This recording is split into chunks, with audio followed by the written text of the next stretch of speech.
Hello, welcome back to the GM's Guide. I'm your host, Dan Felder, your kind and merciful GM. Like always, if you enjoy this podcast, please drop us a review on iTunes or share it with your friends and family and loved ones, everybody you like.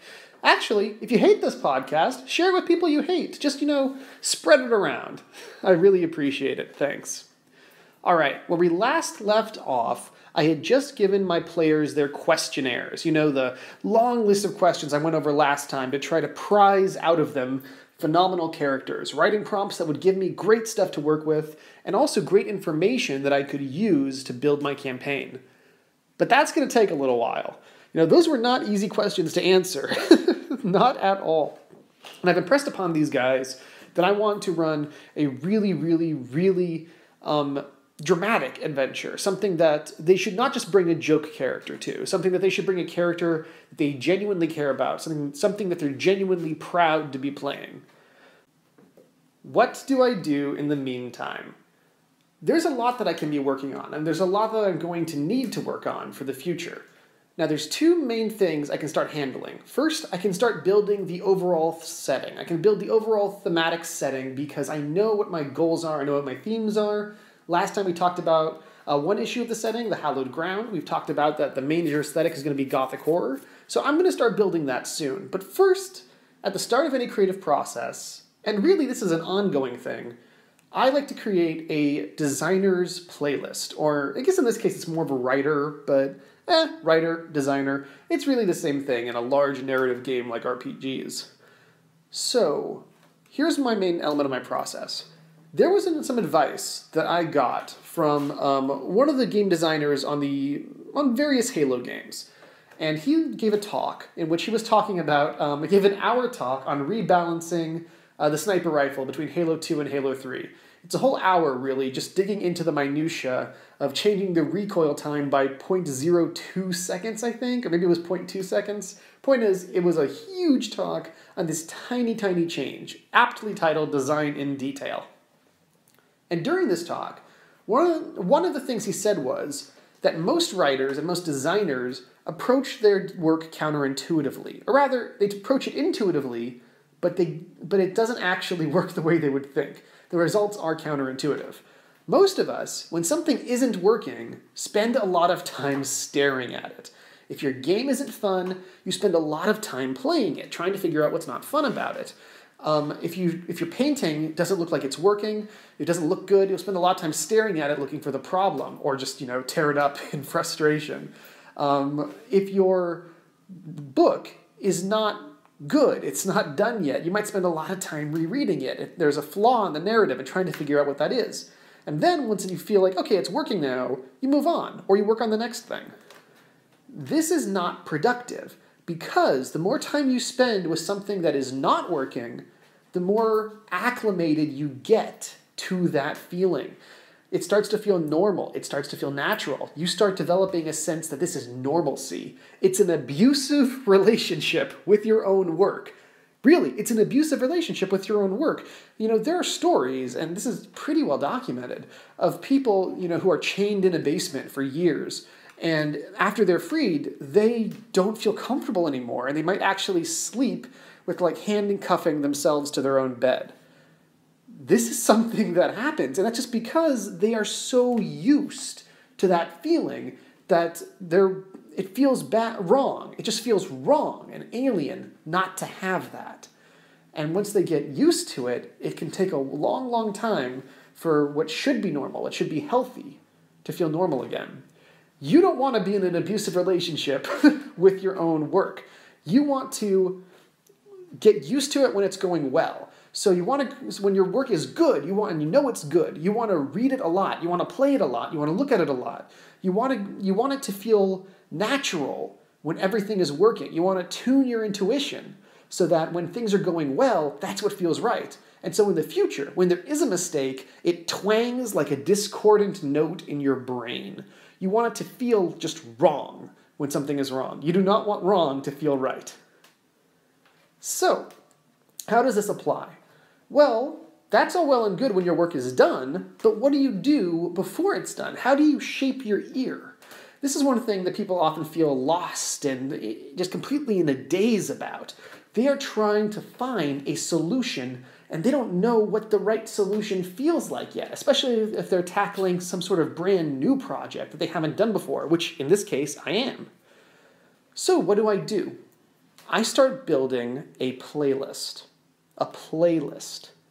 I start finding a bunch of songs that evoke the feeling that I want my game to evoke.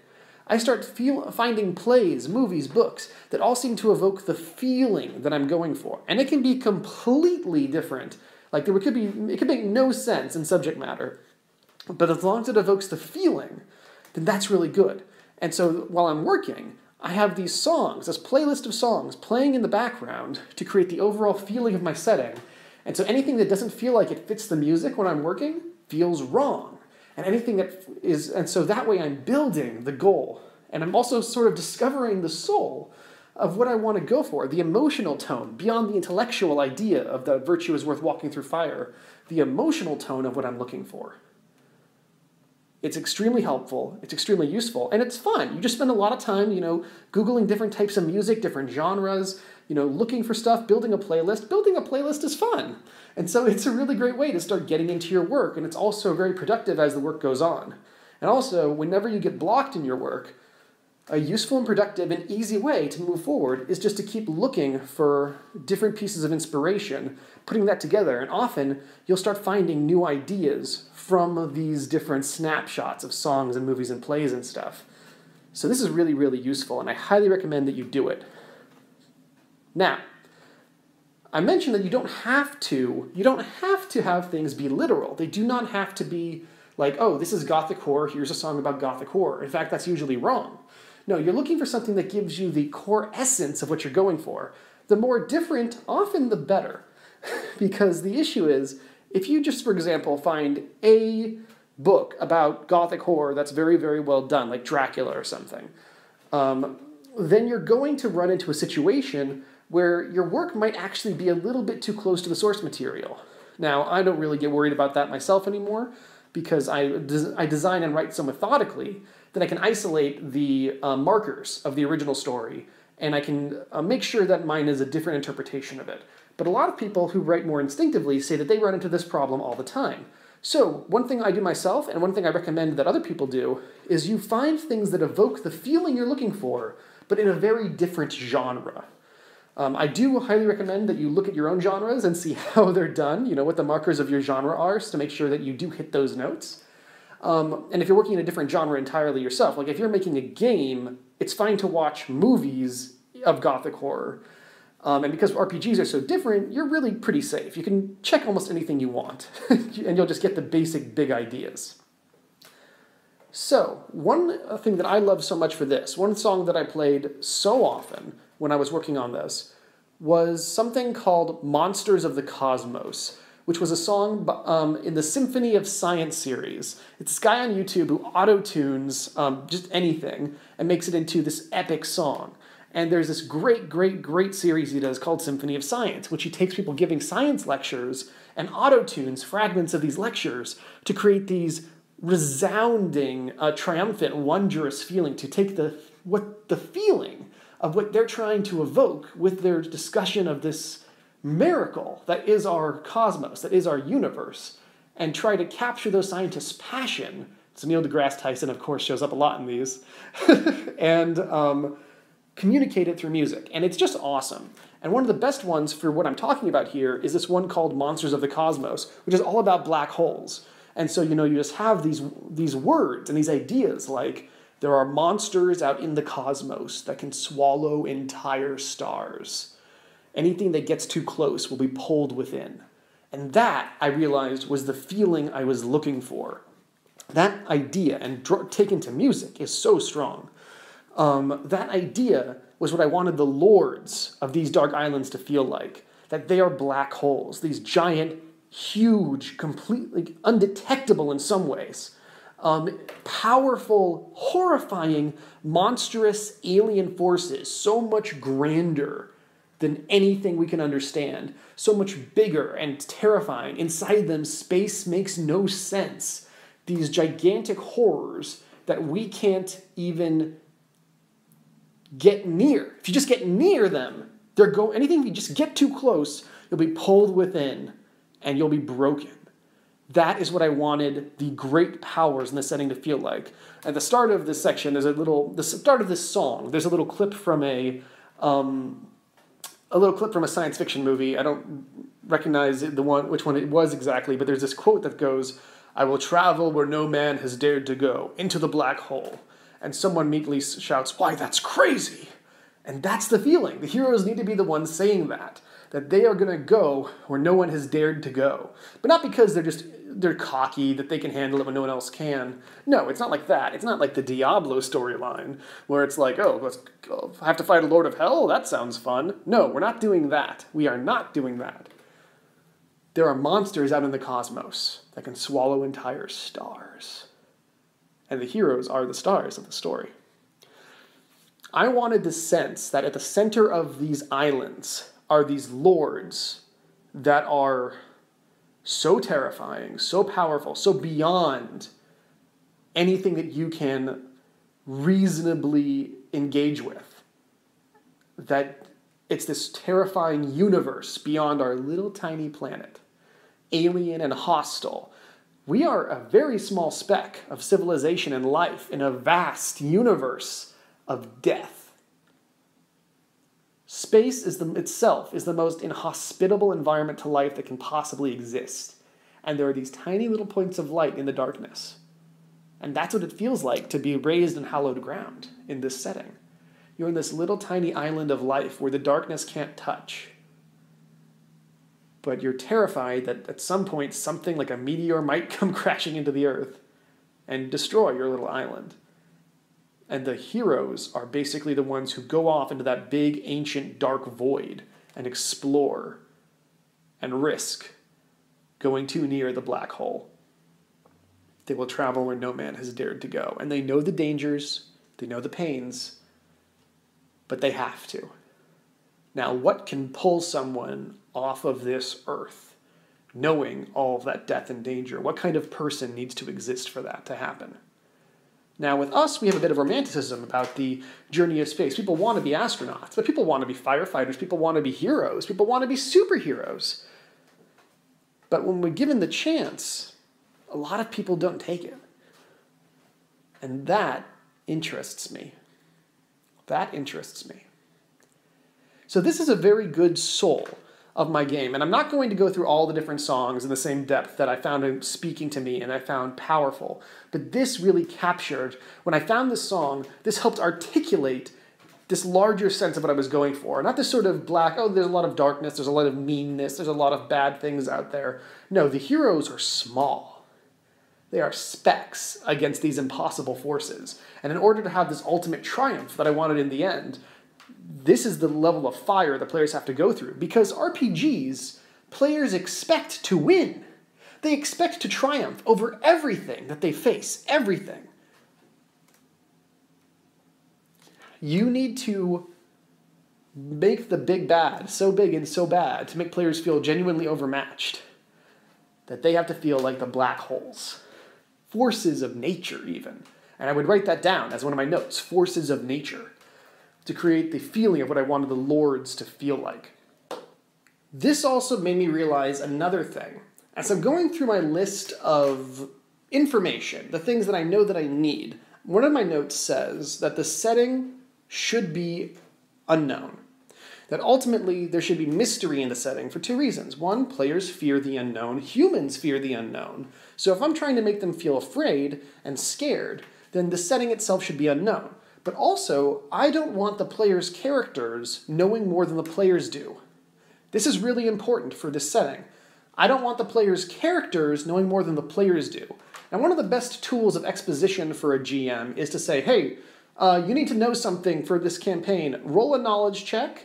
Highest result, whatever that was, you know this information. I don't want that. I'm trying to reach an emotional response with my players on a deep level. And for that, I don't want there to be a separation between their players, characters, and them. I want it to be as minor as possible. When an event happens, I want them to react in a certain way.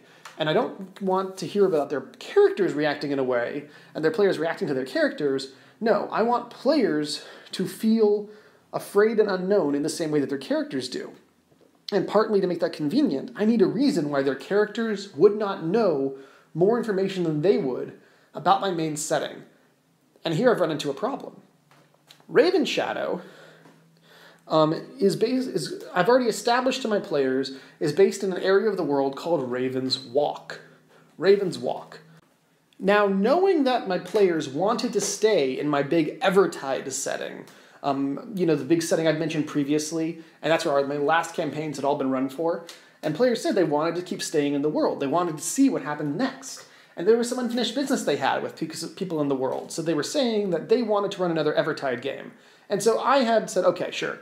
And I hadn't cared at this point, because Evertide is full of unused islands and ideas. There's never, you can set anything in it.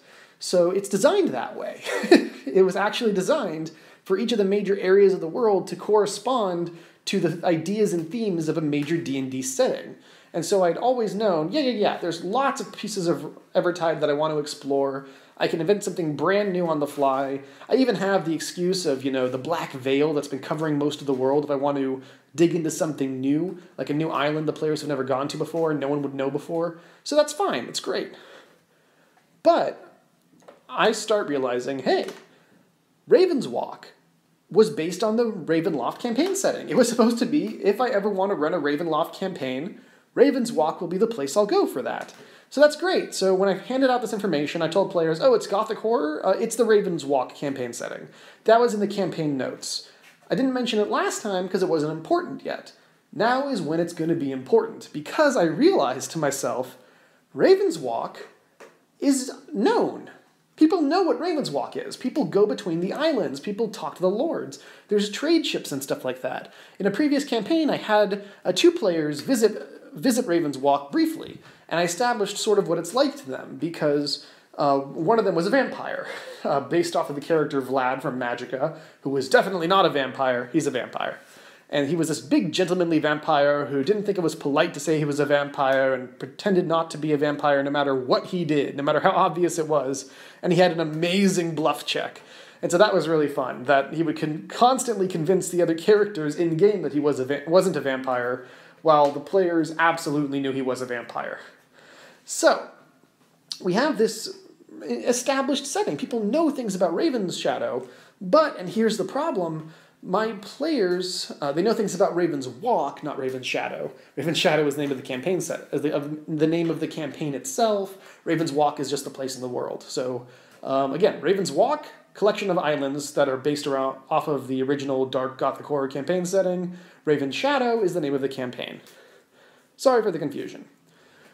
Now, this would not be a problem if the players knew a bunch of stuff about the campaign setting already, so that the players had already learned it in a previous game, and so that was already, it's fine. They already know what their characters would know. Unfortunately, they don't. They did not spend much time there. And no matter what, you never establish every aspect of the setting. You never do. You never manage to establish every aspect of the setting in a course of a game. So, what do I do? It becomes an issue. And I start realizing I need to figure out a way to do both. This is a really useful question to ask yourself in a game. Very easily, our brains think either or. It's like, should I tell them that the setting has changed? That's going to be a new setting, after all, so just it's going to be new? Or should I just accept that I can't have it be unknown? That would be nice if the setting was really entirely unknown to the players, but ultimately it's just not feasible. And I think, how can I have both? And an answer comes to me. A mysterious island in the Raven Shadow. What if you, for example, they said, hey, look, there's a new island that's in the sea, and it wasn't there yesterday. It wasn't there 10 days ago. It wasn't there ever. There's a brand new island. We know nothing about this island. Let's go check out the island. Okay, that would solve the problem. Does it sound stupid? Yes. Does it sound random? Yes. And does it have a sense of history? No. That's awful. But it is a useful device. So, how can I have both? How can I have this island have a sense of history, of rich, deep history to it? And I want that, so that there's emotional grounding there. and I want to show what it was and what it's become. That sense of transformation is very big. The idea that you were a good person, but you fell to evil through temptation, or that you overcame everything and it was ultimately worth it. That transition, that character journey within the place itself is very key to me. That's huge. That sense of transformation is part of my theme. And so I need this to have once been a good place that's turned into a bad place. So how do you do that if it's a brand new island? You don't. And how do you create a sense of mystery and terror and grandeur to this island if nobody knows anything about it? That doesn't work either. If you know that, for example, I had this big black tower in my campaign setting, I think I mentioned this before, that it stands in the middle of this trade route. People go around it because anybody who goes in never comes out. It's been there as long as anyone can remember. No one knows what's in it. No one can get any scrying spells inside. Gods won't answer questions. Anybody who goes in never comes out. Ever. Now, simply knowing that creates this big sense of grandeur to this thing that's been there forever. And even though you know nothing about it, it's intimidating. But there's only so much you can do with that. Now, knowing, for example, that you're about to go to Oryxan, and you have all this history of the great dragon Oryx, the greatest dragon in history who's done all these things, and you're going to meet this guy, that feels very exciting. I'm going through the Codex Alera again right now, which is the best fantasy series ever, in my opinion. Just an amazing high fantasy series. Codex Alera by Jim Butcher. Cannot recommend it enough. You might know him from the Dresden Files. This series is phenomenal. One of the things he does incredibly well in the first book is build up the First Lord. Like, everybody who reads this book just comments to me independently, oh my god, I love how they build up the First Lord. Or they react, like when someone's about to meet him, oh my god, they're going to meet the First Lord. And that's because they build this character up in his history, his power, and his grandeur to such an extent and from such distances that it gives you this immense sense of awe about the character.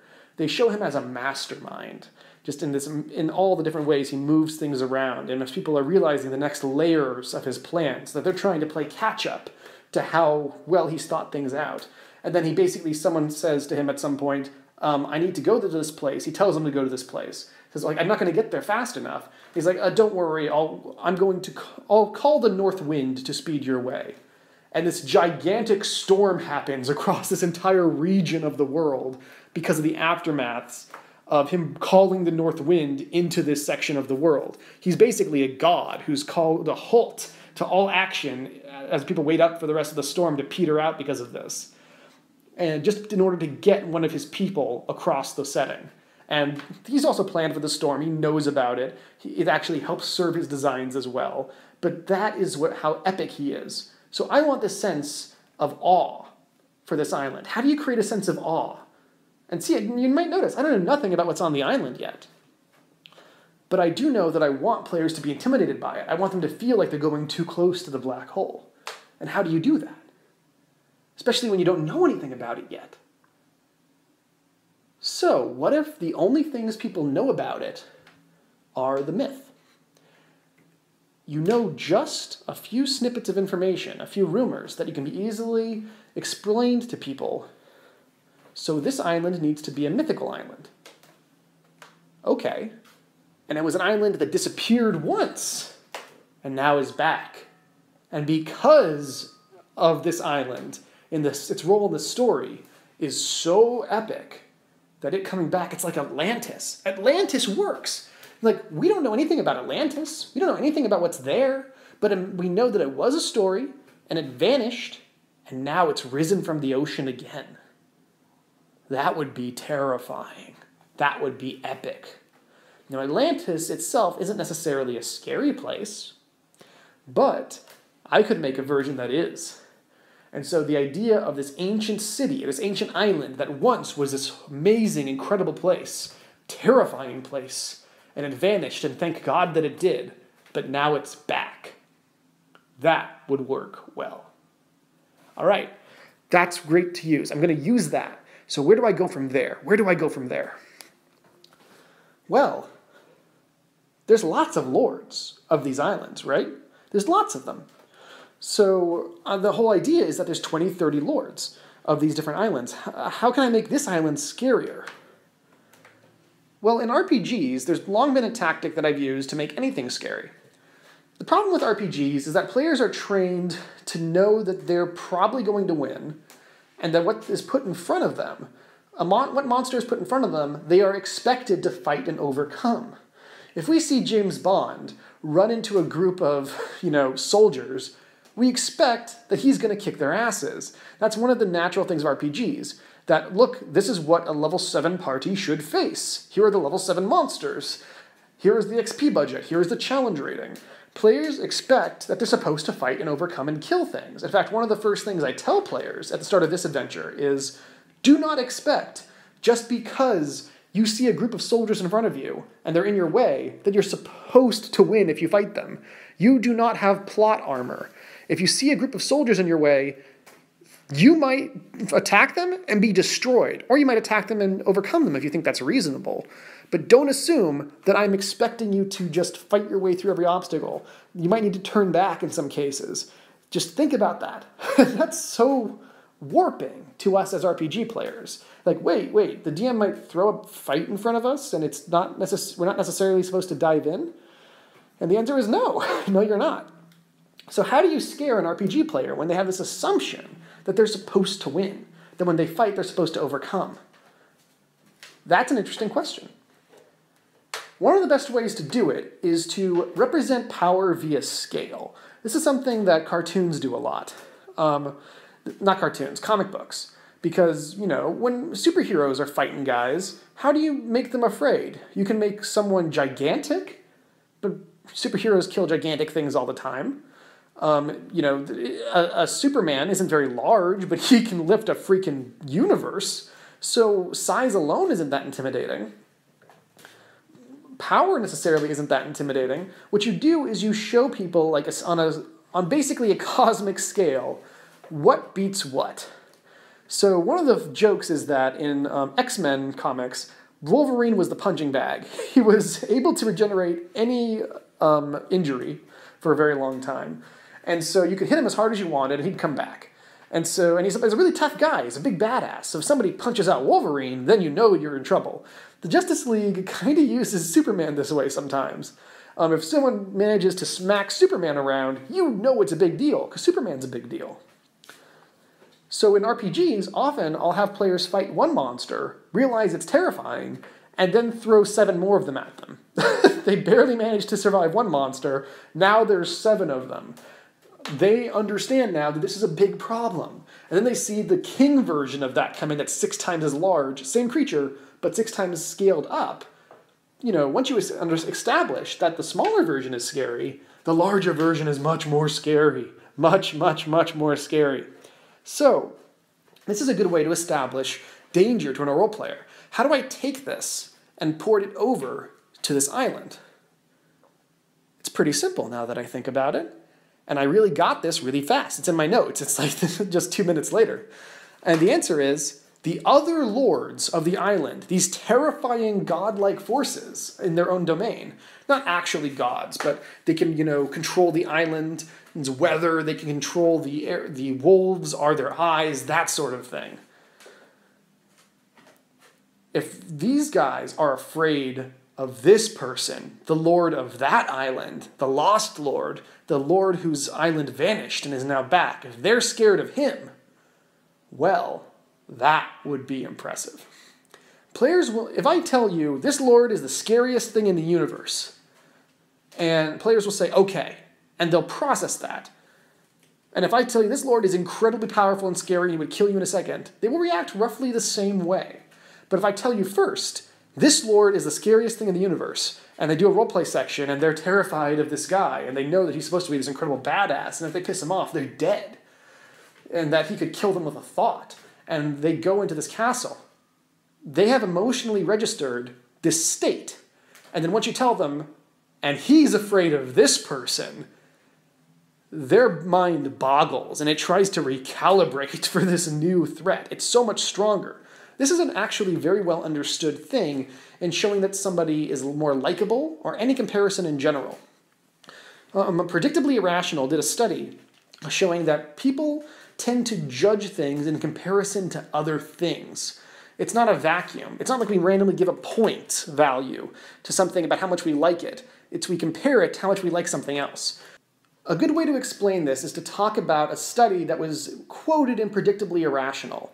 The guy who wrote that book, which is all about basically how humans are irrational and what you can do to trigger behavior in humans, usually applied to sort of basic business decisions, but seriously, it's brilliant. You need to check it out if you're a game designer, because it gives you information like I'm about to tell you.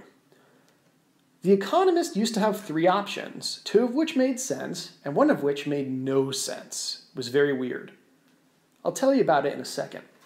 So the professor decides, this is weird, but the Economist knows what they're doing. They're the Economist. Surely they know about how to price their plans. What should we do? And the Economist, of course, is a publication. So he decides to run an experiment. And to one group of students, he offers 2 options. The other group, he offers all 3. To the first group of students, he says, you can get an online subscription, online only, to The Economist magazine for $59 a year. Or you can get both online and a print copy, both, for $125 a year. Which do you want? I think students actually had to buy the subscription, I believe. I believe he was asking them to buy it for his course anyway, so he decided to also just use it as an experiment. And so with one class, he asked for, do you want online only, or do you want online and print for $125? I says, okay. Online only for $59, online and print for $125. Most people chose online only. I would too. But that's easy to say, because in the next course group, he said all 3 options to people. And he said, all right, you can do online only for $59, online and print for $125, same 2 options as before, or you can do print only for $125. And yes, you did not hear that wrong. Online and print is $125. Print only is also $125. Now, as you can probably guess, nobody in the class chose the $125 print-only option. Online and print for the same price is strictly better. No one in the world, no one in the universe would choose that version, I expect. Unless they hate the internet, they want it to die. But no reasonable person is going to choose print only. It should not affect your choice at all. But it did. Most of the people in the class ended up choosing online and print when presented with all 3 options, even though nobody chose print only. The third option was irrelevant, except for the fact that it completely changed a huge number of other people's decision. Why? And it's because it's actually really difficult to compare online only plus online and print. And you're like, well, is the print copy also worth the extra money? $125 for print, that's like $60 for the online and $60 for the print, a little bit more. Is print worth $60? I don't know. So that's kind of a hard comparison to make. And you default to the cheaper decision. You tend to default to the cheaper version in those decisions. So what happens in option 3? Well, people compare all 3 options one at a time. They go online only plus print only. Well, I think maybe the online's better. I mean it's cheaper, and it's probably better. They compare online and online plus print. Also hard to understand, but then clearly, that's the same decision we made before. And let's go with the cheaper version. But then they compare print and online versus print only for the same price. Which decision is better? Well, obviously, the print and online version is better. You get more for the same price. It's free. You got a whole online version for free in that option. It's way easier to compare those 2. It's way easier to see which is more favorable. And your brain interprets that and said, oh, this is way better. This is the best option. Because when I was comparing this option to the other 2, this option had the biggest burst of positive energy. And you thought, oh, sweet, this option's way better than that other option. And is this irrational? Yes, but it's predictably irrational, hence the title of the book, which is all about outlining, is this irrational? Yes, but it's how humans predictably behave. Anytime you introduce these options, people will do this sort of thing. Our brains decide that we judge things based on how they compare to other things. So by having this villain be terrified of this other villain, we knew, okay, this is so much scarier than this, and I was already scared of this, so this must be way, way, way, way, way, way scarier. And that actually is rational to think of things that way. But the point is, it goes straight to our brains. We're not even reasoning it out. This affects our brains in this huge, huge way.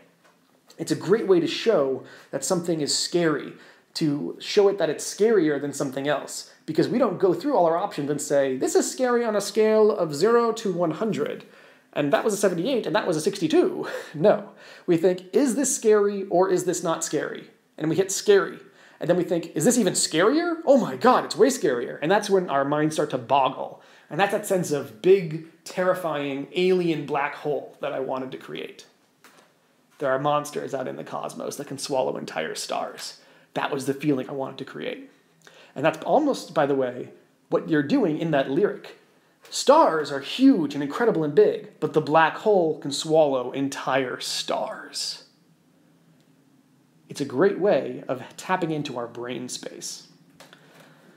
So, what do I have here? I've got this island that used to exist and had this amazingly terrifying guy that terrifies the modern day lords to no end when they think about him. And he vanished for some reason, and now he's back.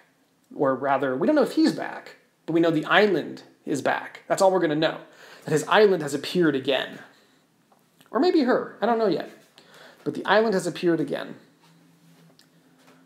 So I start looking for, what can I do with this island to make it amazing? What can I do with this island to make it terrifying? That's a really interesting question. Now, I want to give people exactly what they want, but not in the way they expect. You want to do a new, at least cosmetic twist on the core idea. I know I want a big bad guy in charge, but what's a good big bad guy? And I start thinking about, well, I guess a lich is perfect, but everyone uses a lich. It's sort of tired. One lich feels very similar to the other ones. I'm going to want some sort of undead creature, probably. I mean, it's darkness, it's shadow, that sort of thing. But a lich, a vampire, people are just going to feel like it's too similar to other things. What about a ghoul? Ghouls are considered kind of weak monsters, but they're really scary. Like, they eat people alive. There's a disgustingness to them that's very powerful. But I want the darkness to feel gothic. I don't want it to feel like a cannibalistic zombie-ish thing that eats living people. I don't want that. So I kind of want a sense, but I want a sense of revulsion with this Lord, because the Lord is not really the perfect thing here. Do I want the Lord to be the darkness? That's the question. Do I want the Lord coming down and saying to the players, I am going to make you an offer you can't refuse, and have the players have to refuse it to be noble or to fall in their storyline and accept? That's what I'm looking for. Do I want him to be that guy? And I start to think about it, and I start to realize, no, not really, because in order to be that guy, you've got to be this powerful dark force. But I want the Lord to be powerful, but I want him to be a cautionary tale. And I start realizing that's the core of it. I want the Lord of this island to be a cautionary tale. That if my setting is all about virtue is worth walking through fire, and that the lack of virtue isn't worth anything, that doing the right thing is worth it, and doing the wrong thing ultimately isn't, I can't have the Lord be this powerful godlike figure who can come in and make you offers. Now, does he need to be powerful? Yes. Does he need to be as terrifying as a black hole? Yes. So what do I do here? I can't, if this guy becomes this awesome, suave, manipulating, guy, this seemingly smiling devil, effectively, that just is well-dressed and wants to make you an offer to look seductive, how can he also be a cautionary tale? How do I have both? How do I have both? I started thinking about it, and I realized, well, somebody made this guy an offer, right? Somebody once made this person an offer. So I start to think, what if we have two figures? What if we have a figure in this setting that is a top hat-wearing gentleman? And I start to model him off of the Shadow Man. I don't fully remember what his name is. It was like the Shade or the Shadow Man from the Starman comics. Specifically the reboot with the new Starman. And that's a really fun comic book series. It's good for a while, at the very least. And with that, I start to model him off that. He's this incredible badass character. He's suave. He's a gentleman, but he's clearly a villain. And I decided to make him have this great sense of style to him. But at any moment, the shadows could come out and rip you apart. And that's really what I want here. I want a sense of the gentleman that comes down, that you know is evil, but is the jerk wearing the suit and tie, and says he's going to make you an offer that you can't refuse, preferably with a posh cane and top hat. And he represents the shadow, which is this overall damning force that makes these lords these offers of power. And they are the ones who succumb to it by using this power. And in the process, they become damned. That is the cycle I'm looking for. The heroes will be the ones who end in hallowed ground, the ones who drive the darkness away through selfless acts. Whereas the lords will be figures that, for the most part, are the ones who took the bargain at some point, for possibly the best reasons. But it was never worth it. And ultimately, all the power they have, all the incredible strength at their disposal, is not worth it. And they are wretched figures at their heart. So that fits now. We'll have this ghoul character, this powerful undead character, but is ultimately a lie. He's disgusting. That he, eats people. And there's a disgusting nature to him. But I want a counterpoint there. So guess what? What's the perfect type of villain that counterpoints? Something that's supposed to make us happy and feel, non-threatening.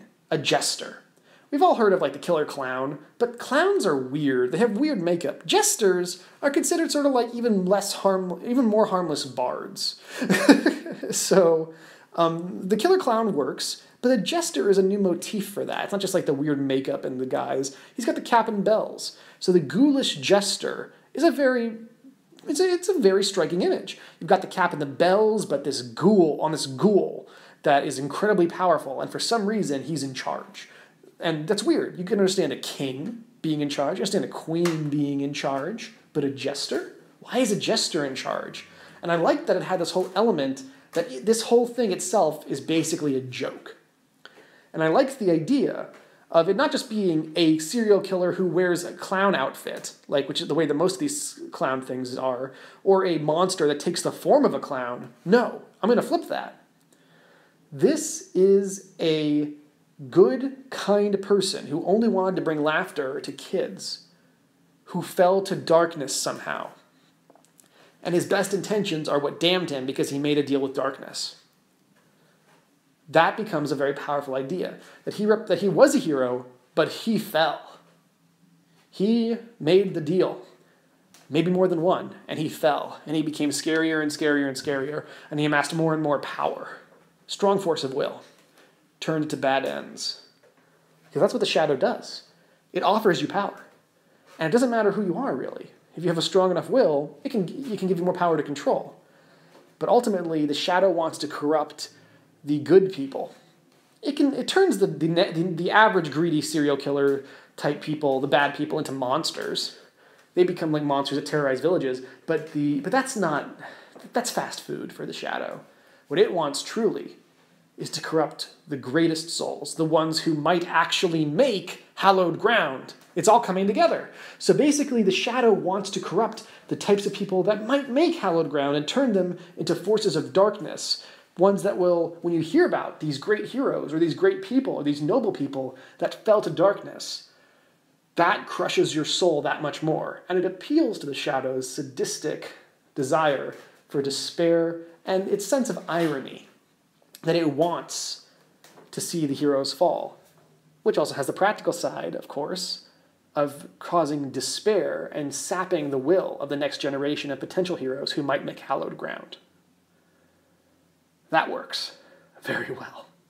So now I've got a great guideline for my entire setting, because here's the thing, it's got to be a small little world. I decided the entire thing is going to take place, except for the opening where I'll establish this, but very soon into the first session, very soon into the very first session, players are going to go to the Jester's Island, and the rest of the campaign is going to take place on this island. Because as I mentioned before, you need to be the master of your world. You need to know your world, your setting, as intimately as God is supposed to know their world.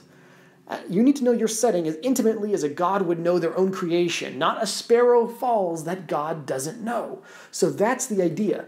And so Robert McKee has a great little piece on YouTube about small little worlds. That because of this, you need to create a very tiny setting that you can be a master of.